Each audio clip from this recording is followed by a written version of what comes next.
At the time, Tim Cook had been talking a lot about smartphone abuse, of overusing smartphones, particularly, obviously, the iPhone. He was saying things like, if you shouldn't be looking at the phone more than someone else's eyes, or we don't want you always on the phone. And so all of these messages he was saying felt like we were speaking the same language. But Hmm. obviously, when it came to actually like implementing changes, there wasn't any real meaningful changes to take that on. You can't really have an argument over text message on a light phone. It's just too slow.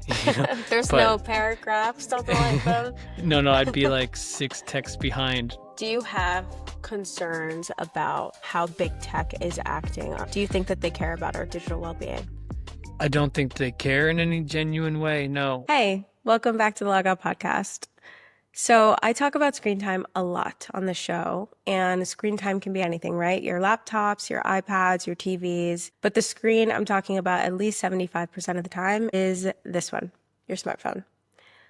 I genuinely think that these were meant to enhance our lives, but I often wonder if the modern smartphone is really a net positive for the average person. I mean, it's amazing. This is an amazing device. I have accomplished and witnessed some pretty cool things on here. But at the same time, when I look at some of the challenges that persist in my life, I just end up at the root being this dang phone. So naturally, I have flirted with the idea of other more minimalist options. And I came across the light phone a few years back. If you haven't heard of the light phone and you happen to be watching, this is the light phone. It's super cute, super minimalistic, super small, which is kind of nice. If there were ever a phone built on the values of this show, Log Out, it would be the light phone. It's a phone that was intentionally designed to be used as little as possible. There's no scrolling, there's no social media.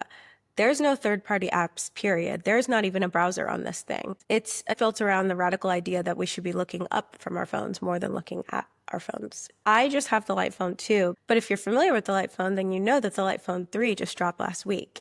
And it's a big deal because this version adds a lot of highly requested features. A camera, a GPS, a more premium build in general. So the small group of people who are willing to go light with the Light Phone 1 and 2 just got a lot bigger. So I don't know, it doesn't feel like just a phone anymore. It's starting to feel like a movement. So in today's episode, we get to talk to one of the co-founders of Light, Joe Hollier, who is one of the most interesting people I have met this year and one of the first voices that I wanted on this show. Of many interesting things about Joe, one of the most is that he hasn't used a smartphone in 7 years. 7 years. He went completely light and never turned back. And he's running a full-on company. So anyone who's thought about adopting, no excuses. You could probably figure it out. He sure has. Talking to him was pretty surreal. We discussed his lifestyle without the smartphone, his relationship with social media beforehand. We talk about how the light phone was born and how it's evolved. But more than anything, if there's one part of this conversation that you should really listen to, it should be what Joe has to say about data privacy and how deeply third-party apps are embedded into our lives. It's important to know. So, let's meet Joe.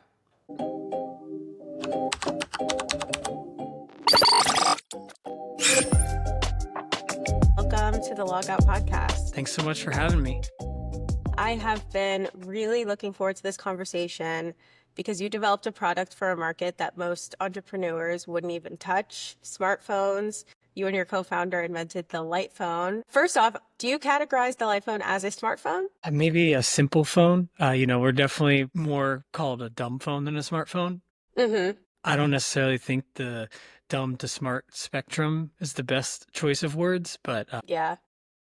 I think in many ways it is a simplified smartphone because it tries to Mm-hmm. take the best aspects of, modern technology. It's not, let's just go back to flip phones of 2005, but in a very intentional way. Yeah, absolutely. I refuse to call it a dumb phone because I think the concept is just brilliant.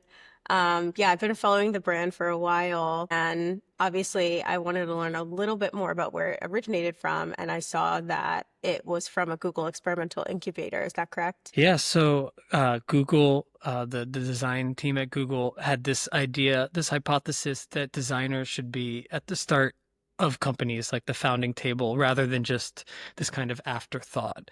And so they had a really open-ended program where they invited designers, including myself and my partner, to come and learn from tech founders, people that had just made apps, as well as, investors and thought leaders, and just really to learn how and why startups were built and funded, and to see if designers might come with a new approach that maybe had more empathy for users or just was thinking a little bit more outside the box. And obviously, Lightphone kind of was born out of this and went really outside the box compared to, the kind of smartphone app ecosystem that they were interested in us exploring. Yeah, I imagine most companies in this space design products that compete for time and attention with the objective of more screen time and more usage. With your background in design and art, you could have just created a minimalist, beautiful phone with a more user-friendly UX aimed at frequent use, but the light phone is actually designed to be used as little as possible. So what inspired you and your co-founder to just go the completely opposite way? Yeah, so I guess that program really was the catalyst for it, in that in the program, I got to meet all of these founders who, had these great, noble ideas for their startups, which were mostly smartphone apps. And then we kept seeing this trend of, as they would get funding from different venture capitalists, they would, be aspiring for this really rapid growth and essentially morphing their business model into really just capturing how much time and data people were spending with their products. And so they kept saying, the word sticky. If you made something that was really sticky and people kept checking and rechecking your smartphone application, well, they could make a business model from, collecting all sorts of data and selling all sorts of advertising very targeted to these users. And that was just a trend we saw across the whole, spectrum of new startups at the time in 2014 and 15. And Kaiwei and myself, my co-founder, we kind of felt like when we looked at our own relationship to smartphones or interviewed other users that we were habitually overwhelmed. I found myself checking my smartphone, email or news or even social media before getting out of bed to brush my teeth in the morning, and really, sort of setting my day on a certain trajectory. Or maybe I'm at the beach and I found myself seeing an email when I just wanted to change the song. And, I was supposed to have the day off, so to speak. And so there was all these instances where I felt like I didn't want all of the bells and the whistles of essentially a mini computer in my pocket, and that we felt like others might enjoy intentionally kind of taking themselves away from that. And actually was also really inspired by, in my very early internet days of AOL Instant Messenger, where, there was really only one computer in my father's house where I could get on the internet. And when I left that room, I essentially left the internet behind. So there was a really clear boundary. And I just felt like the smartphone made it sort of ubiquitous that we now had an internet in our pockets 24/7. If we're going to the bathroom, waiting in line for a second, we found ourselves reaching for our phone. And so, our very first sort of hypothesis was that, like, would people enjoy taking a break? And we'd still give them a phone so they had that peace of mind of, what if there was an emergency or you need to get a hold of someone or your car broke down? There's a lot of reasons why a phone makes a lot of sense and is a great use of modern technology. But with just all of the noise that came with it, clickbait news, sending notifications or social media or shopping or whatever it was that, you found yourself checking and rechecking, we just wanted to encourage you to, step back and not to ditch it forever, not saying like, go live in a cabin off the grid, but maybe for an evening or a weekend or even a whole vacation, you might enjoy and find some peace of mind stepping away from the internet. Do you use exclusively the light phone with no other complementary smartphone? Yeah, I personally haven't had a smartphone in probably 6.5 years or so, whenever basically the Light Phone 2 earliest prototypes were semi-functioning, guinea pig alpha user number one.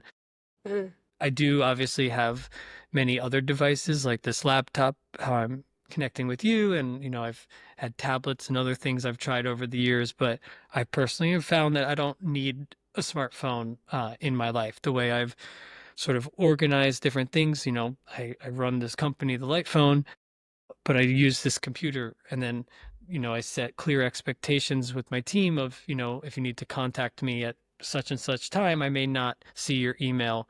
And if it's urgent to call or text me. But if I can see it first thing in the morning, then, I'll reply as soon as I check my email. And so I have this really satisfying moment where I close my laptop at the end of the day and, leave the work and, the different stresses of that behind.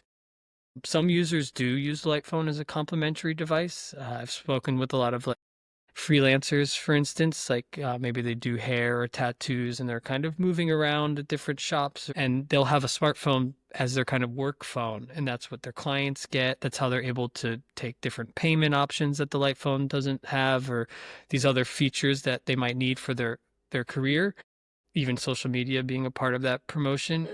But then when it comes to you know, ending their day with their tattoo gun or their, salon gear, they put that smartphone away and they have their light phone. God forbid, friends and family need to get a hold of them. So we've definitely seen that balance work for people as well. But I think the majority of our users do go full-time light phone. And that's probably where the real magic happens too.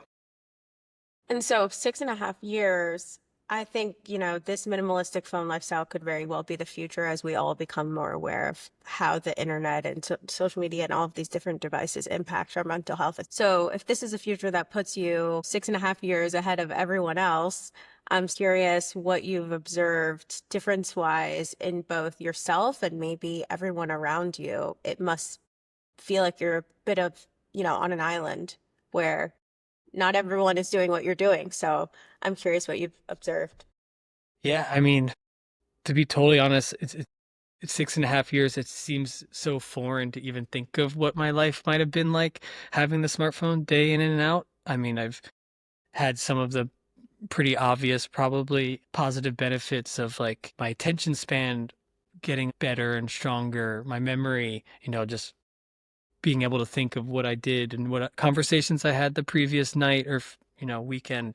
I've gotten so much time back. So I've been able to pursue all sorts of hobbies. I started playing the piano, which was something I've said I wanted to start doing for, I don't know, a decade before that probably. So, finally had no more excuses of time or anything like that to really dive into that. I found myself reading a lot more. So there was just, these maybe obvious benefits, but they're very real and they kind of snowball when instead of seeing the news every morning, I'm being inspired by authors with, very intentional words. I almost feel like I'm having a conversation. It's just a totally different mindset than being fragmented by social media where it's really positive, really negative, and just kind of a mix match of so much information in the matter of seconds. Mm-hmm. But in terms of social life and different things, yeah, I think there's definitely friction to doing something like a lifestyle change as drastically as going light, as we call it. At first, I was definitely not in as many group threads as I used to Yeah. be, and felt maybe a little bit of isolation socially compared to maybe what I used to be. But a lot of that also was kind of a distraction too, during my workday, trying to find the perfect GIF to reply to a friend when really it's just I should focus on what I'm doing so that we can hang out after work. And Mm-hmm. I think, similar to my colleagues, you just set different expectations. When me and my mom want to do a FaceTime, we'll just text about when a good time for it is and then set that plan. And then I'll know to be at home by a device so that we can, do a video call. And, friends know that if they post about a party or a show or an art gallery opening on Instagram, I might not see it. So if they want me to come, I get almost like a personal invitation, which is really nice and special. So, and I'm sure I've Yeah. missed out on experiences, the FOMO of going away from smartphones, but I don't think that I feel like I'm completely isolated in any way or any more than I might have felt on a smartphone. I think actually scrolling social media when you're feeling lonely only exaggerates that feeling for Yeah. me. So in a weird way, I kind of feel less lonely having not constant access to the internet. That's definitely what I would have guessed it would be like. I have left social media for, well, I was off, Instagram and the major social media platforms for about 2 years. And I compare it to your experience with getting those personal invites from folks. I felt like I was getting in real life updates from folks. And I was also able to share, exciting things happening in my life with my people in person. And that's hands down my favorite part of it. So it's good to know that there's, sort of similar patterns happening there. There was some like, not to sugarcoat the experience too much, like things like QR codes became very prominent over the Yeah. pandemic. So there was some friction with that. Some of the concerts I like to go to have moved to different apps for the ticket entry, but there's always a workaround. And sometimes, in the case of menus and QR codes, it's having a conversation with the waiter or waitress about what their favorite thing on the menu is. And, you know, Hmm. them asking, "Oh, you don't have a smartphone?" And sometimes it leads to an interesting conversation. But there definitely is friction, but none of it's been so severe that I'm like, this is really starting to affect my life. One user described it as a minor inconvenience to getting their life back, and I thought that was really well said. Yeah, that should be a tagline. Has the light phone ever, it seems like your personal network has been really supportive, even, a server at a restaurant. Has the phone ever triggered a strong reaction from people? We both work in the tech industry, so I think a lot of times the incentives look very different, maybe even opposite to what the light phone is, putting out there. So do you find this concept polarizing for some folks? Well, especially in 2014 and 15 when I started pitching, and it was totally just a concept at this time. We didn't have a working product. In that Google program, the reaction was incredibly polarizing. And I think Mm. there was some advisors or, guests that came in that were like, "Oh my God, I totally get what you're doing. Email is really taking over my life. I want this phone now." But there was so many people that were like, "This is kind of the dumbest idea I've ever heard. It's going completely against the direction of everything else. And like, why would you ever want to go backwards?" Mhm. Interestingly enough, I did see some of those people that were really off put by it initially kind of come around to the idea. One of them, I remember emailing me months after I presented it saying, "I can't stop thinking about your dumb little phone." You know, and I think that's where, as an artist, I felt like, polarizing is actually good because it's triggering a reaction, whether it's positive, negative, it's causing someone to really think about it more than, if they ignored it, for instance. But since Hmm. 2014, we've seen the conversation, you kind of alluded to it, really change. Like, I think the awareness and just, a lot of people are really feeling dragged down by years of scrolling and scrolling and scrolling, and it kind of weighing on them mentally and emotionally. And so nowadays, the reaction isn't like, "That's the dumbest idea ever." It's like, "Oh my God, I wish I could, but..." Yeah. So, not everyone can do it, but I think people understand why someone would have to do it. I don't really have to explain that social media, has all these negative things because people have felt it for so long personally. So I've definitely seen that shift change. And then it's something that every user has sort of commented on. But if you pull this out, you're at a restaurant or a bar or something, and someone sees you using this phone, people are like, "What the heck is that? Is that a Hmm. phone?" And so there's a lot of that. It's definitely a very like noticeable thing. And, again, some people might think it's stupid or whatever, but often those things lead to really interesting conversations about what it means to be a human in relation to technology. I'm sure some of my ex-girlfriends might speak to some like friction of not being able to send a photo Yeah, or of not course. wanting to text. You can't really have an argument over text message on a light phone. It's just too slow and hard. So just because you don't like to text, you know, There's but no paragraphs on the light phone. no, I'd be like six texts behind. No, but I think, in general, I don't believe it's a good idea to argue over a text message. There's too many opportunities for miscommunication That's so in that true. anyway. So, And it's any of those become so frictions normalized. I've kind of like embraced as like positives in a way.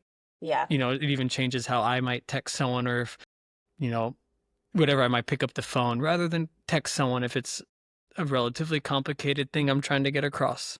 Hmm. Are there emojis on the light phone? We did recently, maybe a year or two ago, add the ability to have a limited selection of emojis. I think it's 24 emojis.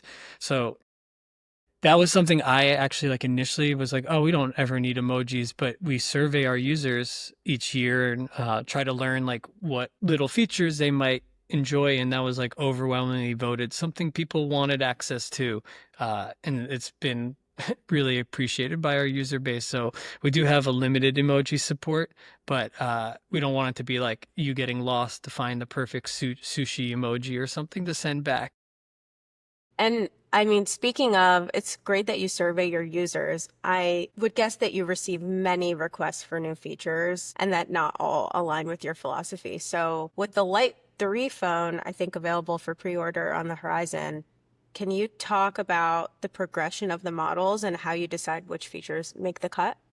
Yeah, I mean, you're totally right. Especially even just going from the original Light phone, which was only phone calls, to the Light phone 2, which now had a screen, texting, and a potential roadmap of tools. And each year we've added new tools, things like the alarm, calculator, calendar, directions, directory, a music player.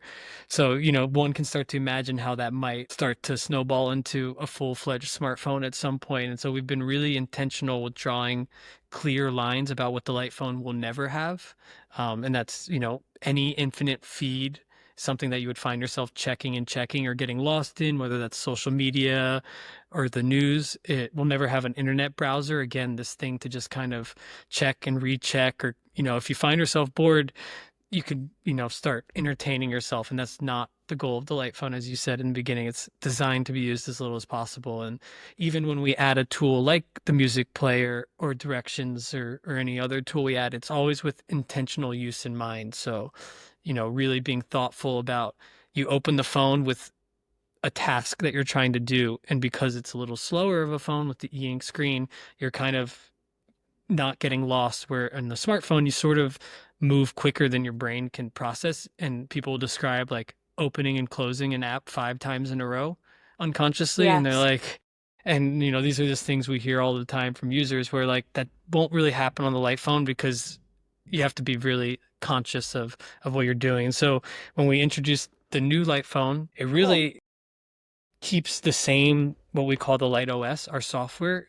And so it's not trying to add any new features other than the camera is the one notable new feature that it has. Other than that, it's really about just being a slightly different form factor.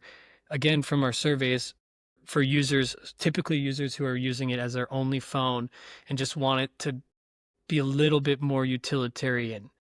Mm-hmm. Some of the biggest upgrades include that we have one model now that works around the globe, where for the Light phone 2, you'd have to have a different model for the US or for Europe. For some, businessmen, that became quite inconvenience. Or even, we get, fortunately, a lot of like celebrity musicians that want to try the Light phone and they're traveling all over. So, that's Mm-hmm.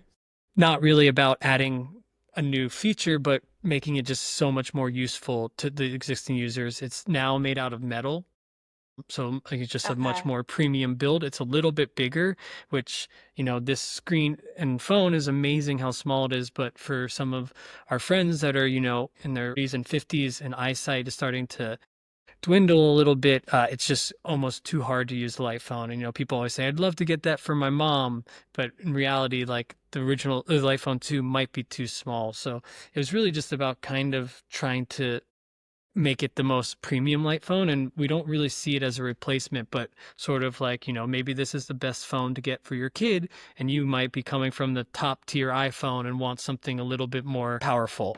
Mm-hmm. And so we like offering them side by side.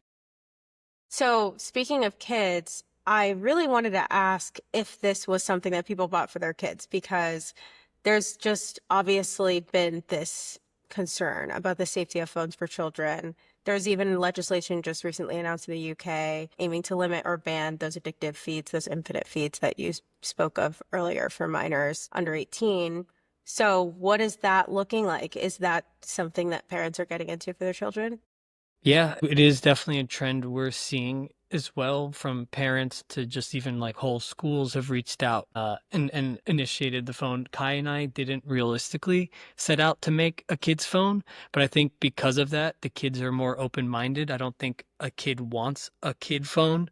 Yeah. They want an adult phone. So at Yeah. least the Light phone is that. And I mean, I can totally understand why a parent might want to give their kid this, because there's no way to send photographs. There's no way to, see things that are maybe inappropriate on the internet, or even just to be so distracted by the device. But they're still out and about and can call or text, get some minor directions, or these things that might be very useful and handy.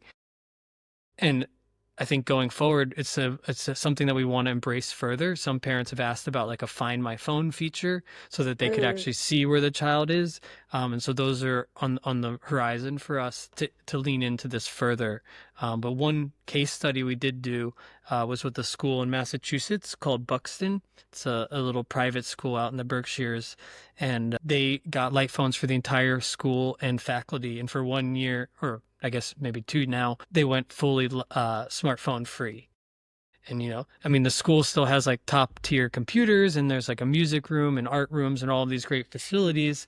But, they saw technology as a tool in those instances. And it was pretty amazing to see. I think obviously attention and grades and whatnot in the classroom improved, but I think what was really beautiful to hear was like socially around campus, and especially at mealtime, there wasn't as much cliques of, eating lunch with the same people, or people just, kind of checking out and being on their phone rather than engaging and meeting and making new friends. And so that was really wonderful to hear. And we're definitely seeing, especially in light of this new book that came out, The Anxious Generation.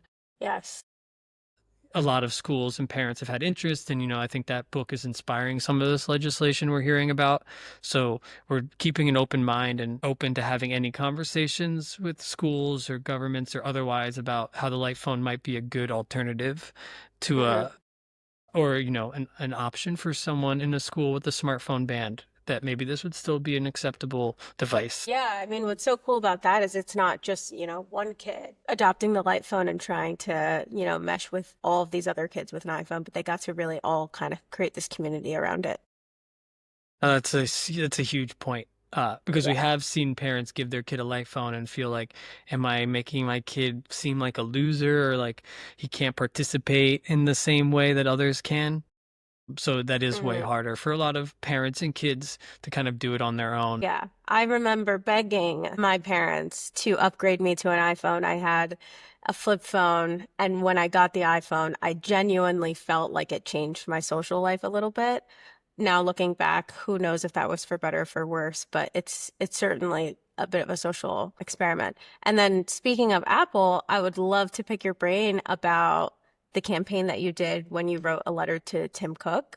Can you share more about the inspiration for that? Yeah, so it was around the time that the Light Phone 2 was about to ship. So it was like the summer of 2019, before the pandemic.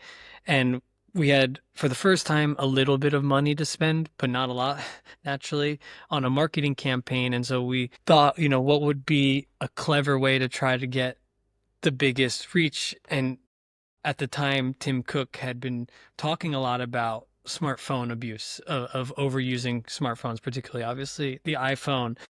And, this was after they had just announced the screen time feature where people could now track their screen time. And he was saying things like, if you're getting 1,000 notifications a day, you're using the phone the wrong way. You shouldn't be looking at the phone more than someone else's eyes, or, we don't want you always on the phone. And so all of these messages he was saying felt like we were speaking the same language. But obviously, Apple, when it came to actually like implementing changes, there wasn't any real meaningful changes to take that on. So we thought it'd be funny to write him love letters, basically saying like, we're on the same team, we'd love to chat, which is true. I think as the biggest phone maker, they'd have the potential to make huge impact with any sort of changes. But it was more of a clever way to kind of like flip his own words on himself a little bit. And so the letters took the form of billboards outside the Apple offices, as well as like a full page in the New York Times. So Awesome. but I thought it was really fun because we were able to document it. And even though it was only like one billboard in Apple in California, we were able to like share that billboard across our social media and newsletters and whatnot. So even though we couldn't have like global distribution of an ad, but we were able to do something clever and then try to share it on the internet. Are there forums or groups in your space where people are talking about? I know the Center for Humane Technology exists, but I'm curious if there's, groups of other minds like you, designers and engineers, who are thinking and talking about this, who can have these conversations when the big people like Tim Cook aren't necessarily involved in the conversation. I wish I could say there was, but there doesn't seem to be a lot. Hmm. And, there are fortunately a lot of communities that we're somewhat a part of, and others that are less related to light phone that are more user generated. So there's like a light phone Reddit that a bunch of users put together. And if you go on there, you can hear all sorts of stories of tips on, like, how to make the transition easier, or like what kind of maybe other devices or tools you might supplement a light phone with, whether that's like a notebook or a little camera, or, a Garmin for your car or something like that. So people are always sharing tips back and forth on there. And, I tried this phone and I liked it for this, but didn't like that. I tried this phone. And so that's encouraging to see that there is a, a movement growing of this, but it's not coming from the top up. And if there is such a Hmm. group out there that exists, we'd love to join the conversation. Do you have concerns about how big tech is acting, or, or lack of action around this issue? Do you think that they care about our digital well-being?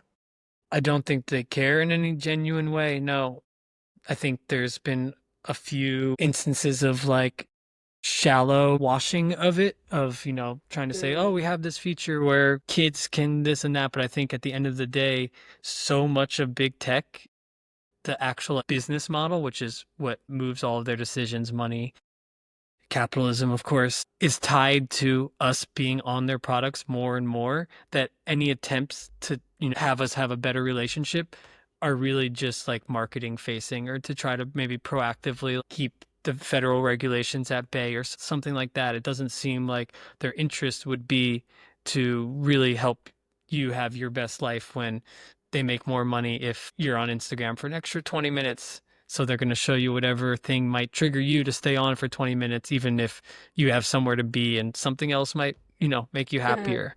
And so I think until there's a drastic business model change, I don't think that any of the actions are going to be in true good faith. Right. But the fact that they've even acknowledged or admitted in through some of these actions, I think is a big step regardless. So the incentive is not our wellness. I don't think so, Um, unfortunately. yeah. So in the past, you have mentioned third-party data collection on, the traditional smartphone, the Android, the iPhones. And I just wanted to know if you could break down for us how that data economy works for those who might not fully understand it.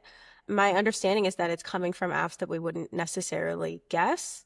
And so I'm super curious what's happening behind the scenes that we might not be aware of. Yeah, I mean, I don't want to pretend to be an expert on it all, because I'm sure there's even more to it than I'm fully aware of. But the basic gist of it, as I understand, is that even through these platforms, they're collecting all sorts of data. But something like Instagram, their real customers are advertisers. So people that want to say, I'm looking for artists that live in these types of cities that have this type of income that would be interested in these types of products.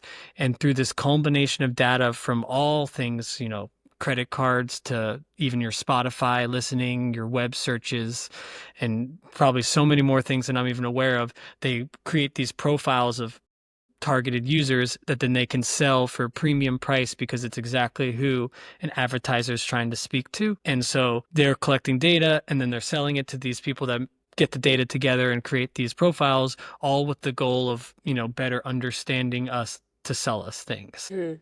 that we may or may not want or need. And then in the attempt to keep us on the platforms, which is called like the attention economy, and looking at more ads, because if I see 10 ads, they'll make more money if I saw 20 ads, if I stayed for an extra 30 minutes on the app. So they get really good in the algorithm at showing you a mix of positive and negative things, kind of in like a sort of slot machine way, where you'll lose a bunch, and then you see something that makes you really happy, and then you see a bunch of bad things. So you want one more happy hit of dopamine. And Mm. so that kind of cycle keeps us wanting to scroll. So if we're on there longer scrolling, there's more ads we can see, which is more profit for them, even if that might have emotional and, time-based effects on my personal life. So it really is a full cyclical thing. When Google Maps, gives you free mapping, they're sharing your location data and triangulating all sorts of connections about who you are as a shopper and a person and what kinds of things trigger you to perhaps make a purchase or whatnot. So it's really quite a dark and It's scary thing to freaky. think about It's freaky.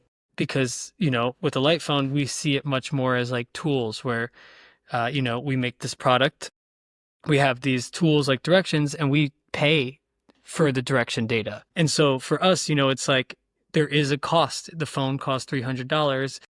That's so that we can include free maps. But every time you open the map tool, we're paying so that your data isn't paying for it.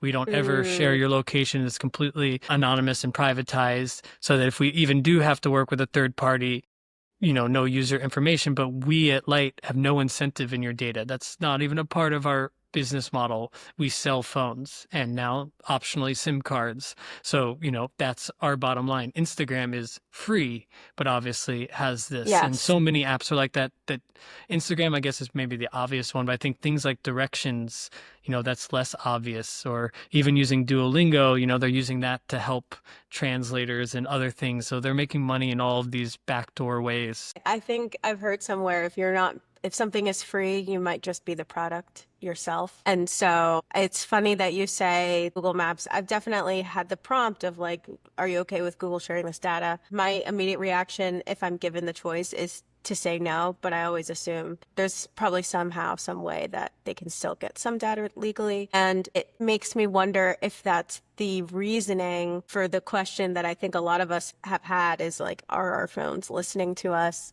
I say something to my friend in front of my phone and then I get an ad for it. But really, the data is just so connected that they're able to make these assumptions based on things that you didn't consciously say out loud or really do. Yeah, I mean, I've experienced that phenomenon so many times, but in trying my best to research, it doesn't actually seem like they're listening in that way. It's just that they're triangulating data. But it's as simple as like if you DM someone about something, you might see it. Or if you email someone, Google, and you use Google email, they're scraping your emails to see what you bought, to see what you're I didn't asking know about. that. So, you might search something on Google and then you open Instagram and there's an ad for it. Hmm. So it's like that's the kind of triangulation. It's like two very different companies are mutually benefiting from this economy of attention and data. My search queries are probably 25% of what they used to be on Google because I spend so much time just asking my ChatGPT app or my Perplexity app, whatever app I think is smartest. So do you feel that that's going to shift to those generative AI models where people, are searching certain things, prompting certain things, and that data will actually then lead to you being advertised based on those queries? I would presume that seems like a direction that they would probably go. I don't know for sure to say or Hmm. like accuse in any way, but it seems logical that that's sort of the way that tech has always moved. Yeah. And I would assume that Yeah. GPT is going in that same direction, and maybe even more aggressively, perhaps. Can you speak to privacy on the light phone? Does the light phone give users a greater sense of privacy? I do think it does. I want to be clear that we don't have any like unique security. It's not like encrypted in some very special patented way.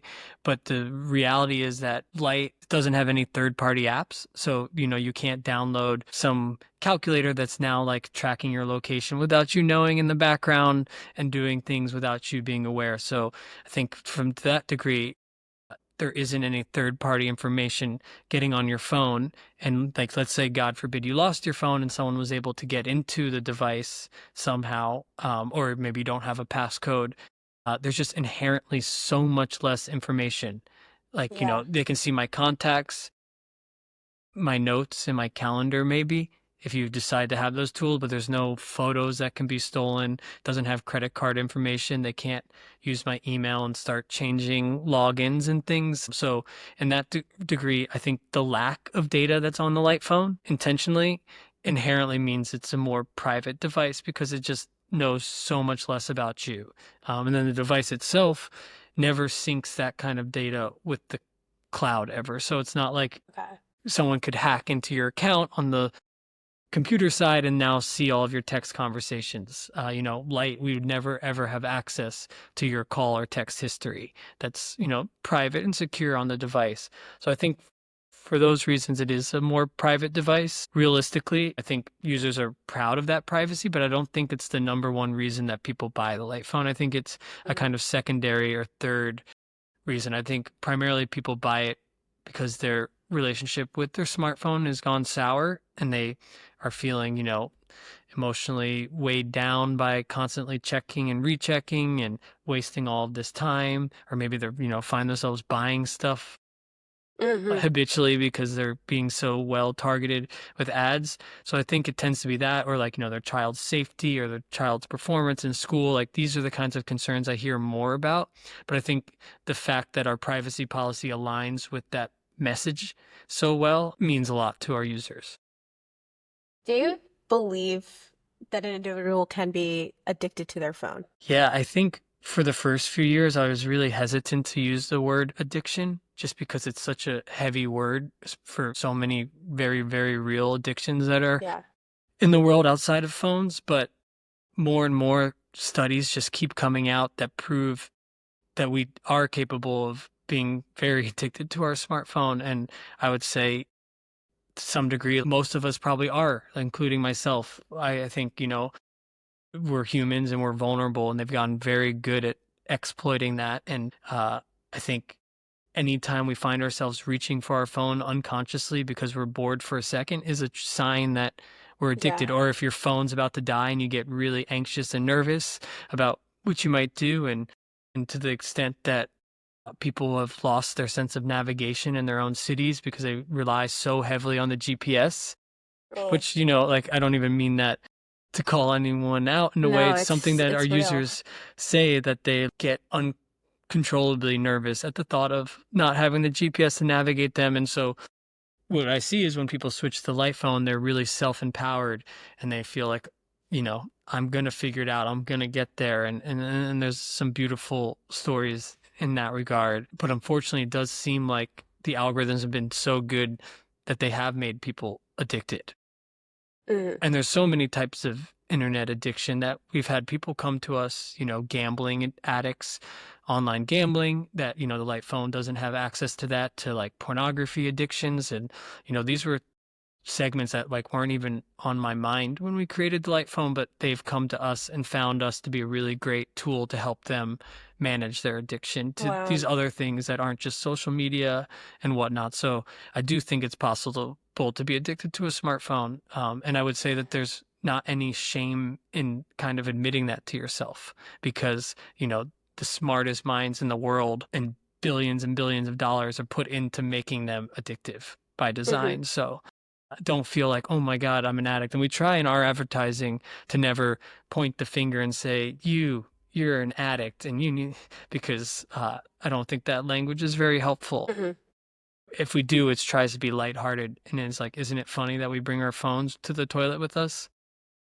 Or something like that. Yeah, that's awesome. I think it's a sensitive topic and I want to treat it as such, but I've definitely ruminated on those of us who might be dealing with, maybe an addiction problem or a pre-existing mental health condition, and how the smartphones could possibly exaggerate some of those people are dealing with.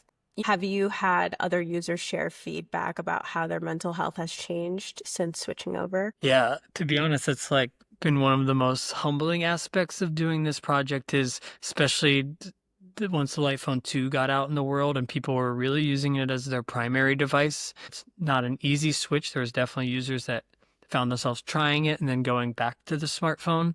But the users that were really able to embrace the new lifestyle have had wonderful positive changes in their life. And, they describe how much more peace of mind they feel, how much more productive they are, how they're a better father or friend or family member in all of these different ways.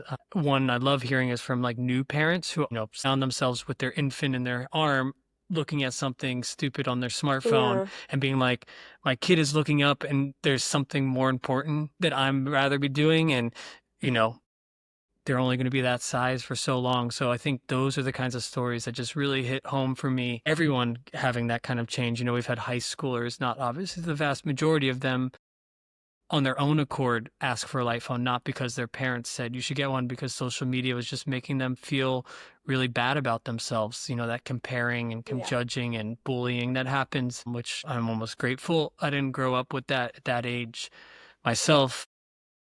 So yeah, I do. I mean, the stories that we hear are just truly touching, and we've tried to share a lot of those in some of our kind of testimonial pieces because they're just so moving. And I also try to remind people that like those people changed their life. Our phone doesn't have any feature that's going to make you a better father or anything like that. It's just going to maybe be the catalyst to take away some of the things that would keep you from that previously. But you put in the hours and the work to achieve whatever new goals or places you've come in your relationships. And so that's beautiful. It's like a gym membership. You can buy the light phone, but just because you bought the gym membership doesn't mean you're going to go to the gym. You have to wake up. You have to Commit to it. Yeah. So it is, I try to compare it more to like, a diet or a gym membership, or even maybe like studying a new topic, learning a new language or hobby. And how funny it is that possibly the absence of your smartphone might be the biggest tool for improving your life, when it feels like so many apps are advertising saying like, we will make you a better girlfriend, make you a better father, we'll make you better at the gym. All the while, all of those things that we want to get better at, we can't do if we're looking at the phone. So that's really encouraging that the absence of something could help us rather than yet another thing that we consume. Yeah, I think that's nailed it. Capitalism wants to sell us a solution to every problem, when really sometimes the solution is not buying something new. Yes. But we want that magic pill. I just take this pill and I'm cured of this thing. But yeah, I don't think that's how life works, really. Definitely not. So I want to shift a little bit to your personal lifestyle. What are your personal boundaries when it comes to digital use? Obviously, the light phone sets some of those boundaries for you, which is nice. But do you have a set of digital etiquette rules that you follow, or just like non-negotiables around technology? Yeah, I mean, I think before going into like what I do specifically, I think there isn't really a one size fits all, which is really cool about the light phone. Like people fit it into their own digital etiquette in their own ways. And it's even been an ongoing process for myself as I either take away or introduce something new in my life. I think at a high level, one of my absolute favorite things that I kind of touched upon was that I have this one laptop, and that's where I do everything light phone. And that's the only digital device I have with like my light phone email on it, for instance. And so setting that boundary of like this very clear thing of like opening light phone work and closing light phone work. And so to supplement that, I do have a second computer. It's like my previous computer that's only for my art and my music and, nothing work related. I don't even have email or social media or any of that on there. So kind of separating in that way. In more other specific ways, like Light Phone has social media accounts. We embrace the irony of that because it's a great way for us to meet people where they are on their smartphone, perhaps wanting to see something that like our product existing. And so like, I personally manage those through some third-party platforms that like aggregate the different platforms. And I'm not actually going on Instagram to reply to comments, but it's just a feed of just the comments that I can then sit there and write my replies to. I've never really shot photos much on an iPhone, so I've always had film cameras. I always had like a GPS in my car, even when I had an iPhone, just because I feel like it's more useful to have it up on the window and slightly different graphics and whatnot. So there are other digital tools in my life, but I think overall it's like I do have an iPad that I could, in theory, download some apps. Like if someone sends me money on Venmo, I can, send that back to my bank or vice versa. But those things I'm not always doing on the fly, and I don't think I need access to them 24/7. So, there's some degree of planning. Like I kind of mentioned, my parents live on the other side of the country, and I have friends overseas. And so for some of them, I still use my laptop as the primary form of communication. And then we'll set times to have very intentional video calls. And I think that's a really great way rather than like sending a WhatsApp message back and forth sporadically. It's like, let's just catch up on the phone. It's so much better. Hmm. I'm curious about, I mean, screen time isn't just your phone and your laptop, right? It's also television. It's also when other people are kind of showing you something. So, are you a TV person? Are you a nature person? Like, I'm so curious what your life looks like because I think all of us want to be out in nature more, but you having all of this time back, having had the light phone for 6.5 years, I'm sure you get to embrace that more. Definitely. I was never a TV person, so that hasn't been a drastic switch. But I think the heart of that question is so true, which is just because I don't have a smartphone on me, like this laptop, I could very easily waste an hour seeing doomsday news, scrolling through Yes. clickbaity articles or getting lost on YouTube, which I guess is some form of TV to some degree, or, any of these other things are still susceptible. And so, I've heard users talk about like actually putting their laptop in a cubby. So it's like they have to intentionally grab it Mm, out in different ways. People are intentional with those things. I do think people watching like maybe a Netflix series or something, at least they're watching like one thing.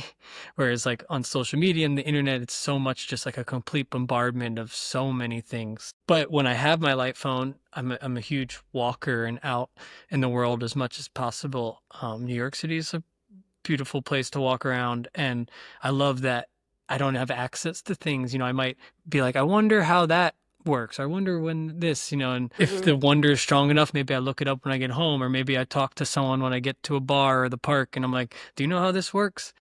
Or you've come up with your own ideas. And so I think not having any digital access when I'm out and about in the world is like my favorite part. And then when it comes to being at home, I'm always trying different things, and sometimes I'm better than other times. If I'm a little hungover on a weekend morning, I might find myself doom scrolling on a computer, and it, Yes. it doesn't feel good. Guilty.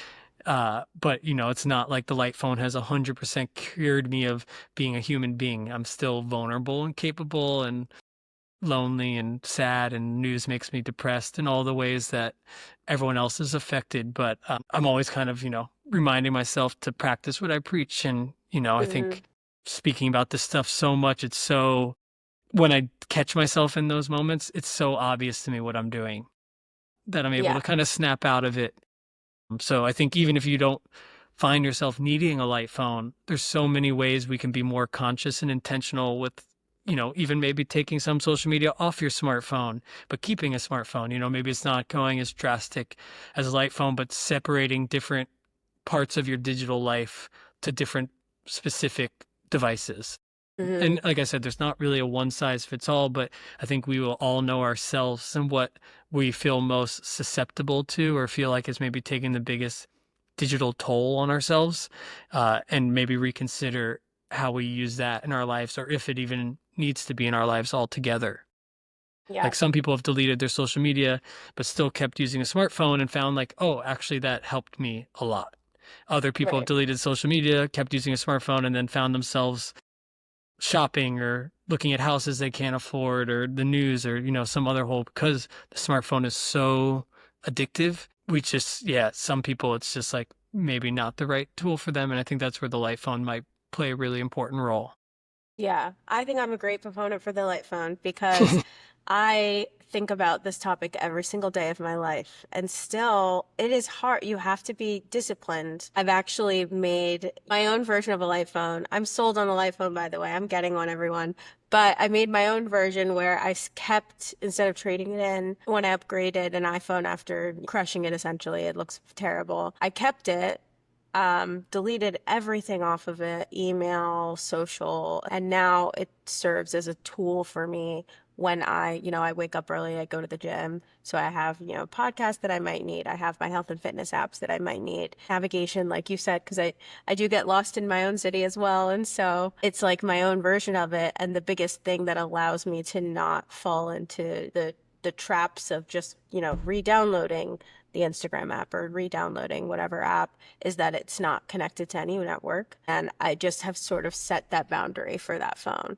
So it's like my own little method.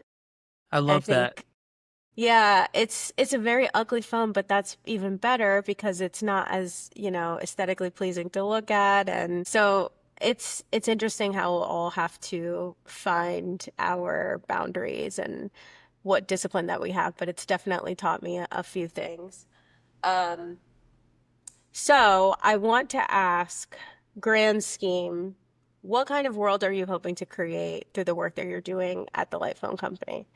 If people truly embrace this minimalistic approach to technology, what do you think society could look like in 10 or 20 years? Yeah, I mean, it's a great question. I try to remain self-aware enough to not think that I can single-handedly change this on any large scale, but always thinking very much about if one person can embrace the light phone and find a better balance in their life and how that can snowball. Maybe they inspire someone else in their family or close group and how that can grow. But I also think a lot about not just what light phone can do, but like what if other companies come out with a similar kind of business model and honesty and transparency in the technology space. Maybe there's a competitor to some social media that does cost money and isn't there to just mine your data and sell you advertising, but actually connect to you and then let you get on with your life, Mm. in a sort of totally different way that doesn't exist. And I don't think that's for Light as a brand to necessarily do, but I think there's so many opportunities for a new wave of technology companies. So I would say if I'm thinking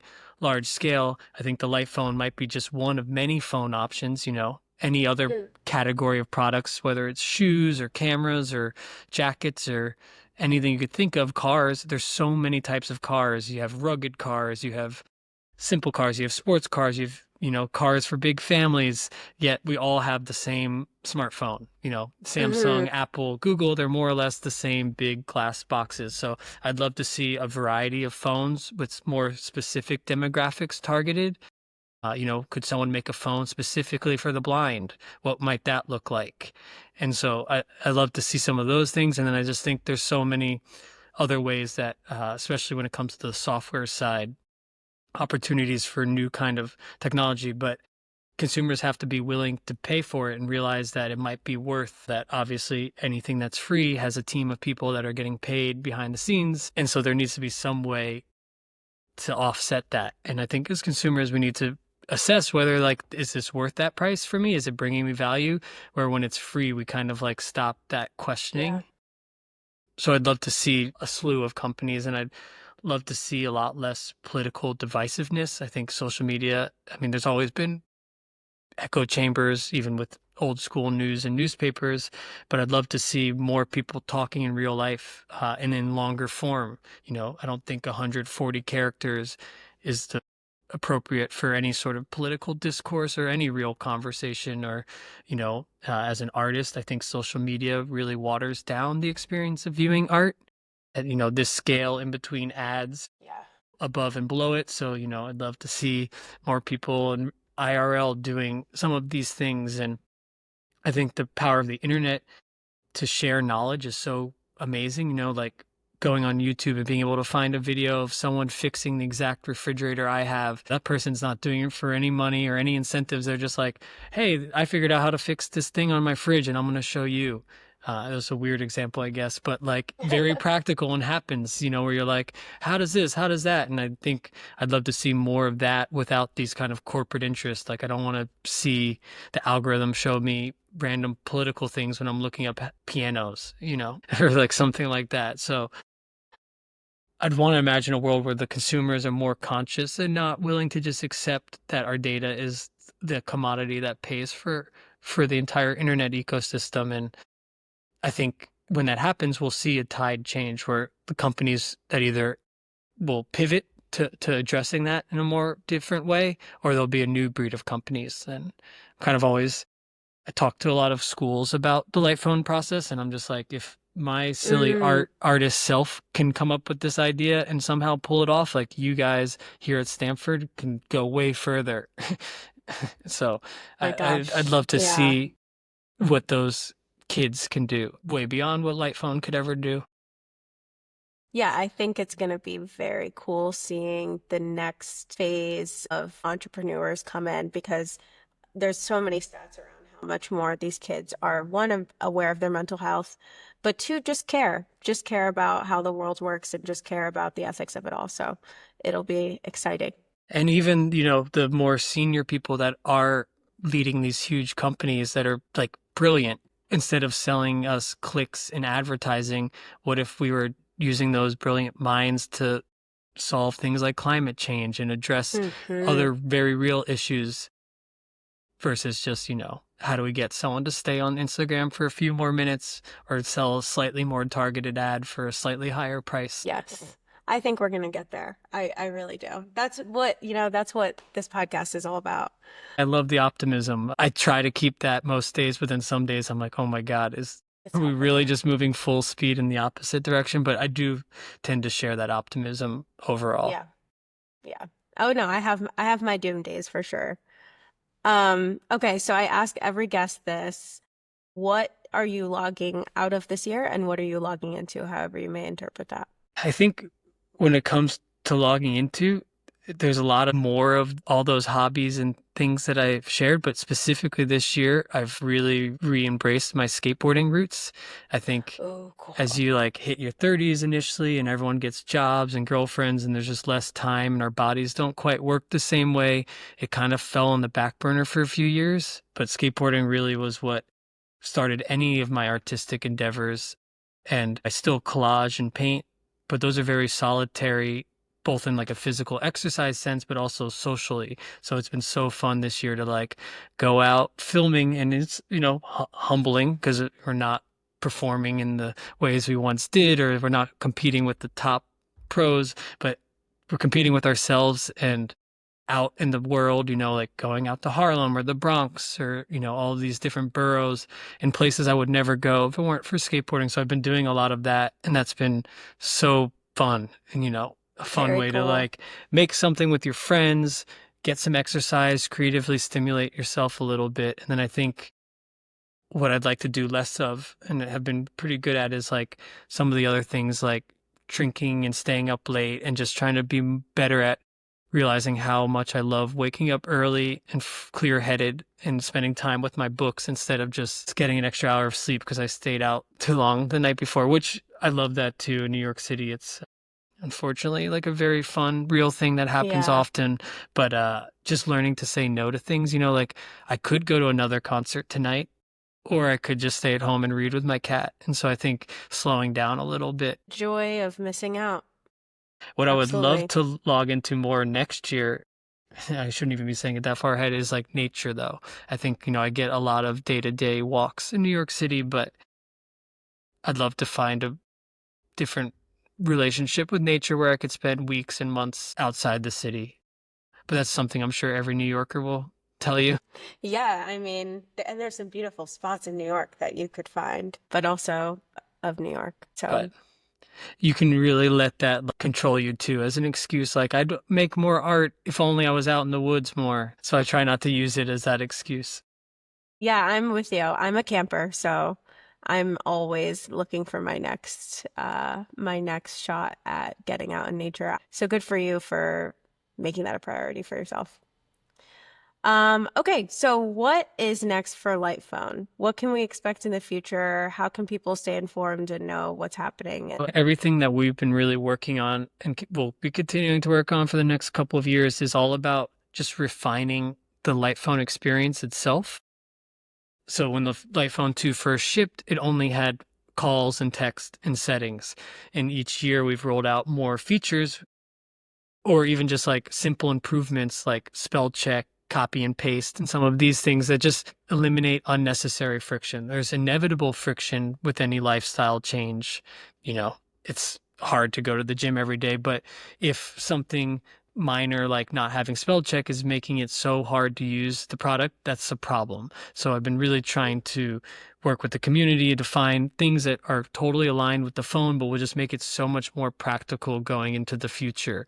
And I think the Light Phone 3 is sort of one manifestation of that. And I can't wait to keep working on these products and like making them as useful as they possibly can be, all while still retaining that intentionality and, simplicity of being designed to be used as little as possible. So I'm really excited about all of that, as well as just kind of building an ecosystem of other products that might supplement the phone. We made a web store that has a couple of things now, some accessories, things like playing cards and postcards that you can buy. But I think there's a lot of opportunity to sell either things from other companies that we really like and appreciate, or create our own tools that just kind of complement having a light phone and might make it a little bit easier. And who knows, there might be whole other categories of products that I can see Light embracing through that same design and philosophical lens that we looked at phones.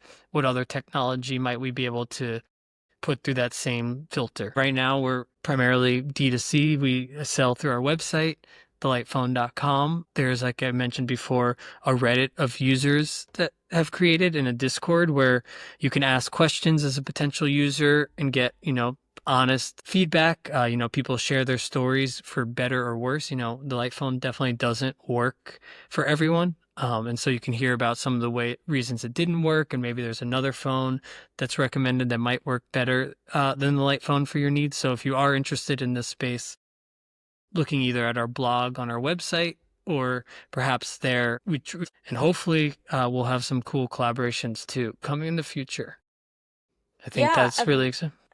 I saw you had a collaboration with Kendrick Lamar last year. Is that correct? Yeah. And so everything from the school collaboration we did to like a very big street popular brand like PG Lang, Kendrick Lamar, and Dave Freeze brand. I think there's a lot of opportunity for us to get our message out through other brands that don't make phones, but believe philosophically in the value of taking back control of one's time.